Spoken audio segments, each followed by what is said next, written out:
KSRTCക്ക് സംസ്ഥാന സർക്കാർ 74.2 കോടി രൂപ അനുവദിച്ചതായി ധനമന്ത്രി KN ബാലഗോപാൽ അറിയിച്ചു.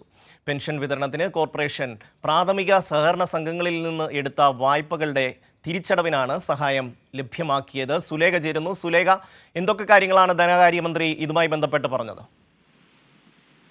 ഷെമി, എന്തായാലും KSRTCക്ക് അധികമായി 74.20 കോടി രൂപയാണ് പുതുതായി അനുവദിച്ചായി ധനമന്ത്രി KN ബാലഗോപാൽ അറിയിച്ചിട്ടുള്ളത്. വാർത്താക്കുറിപ്പിലൂടെയാണ് ഇക്കാര്യം അറിയിച്ചിട്ടുള്ളത്.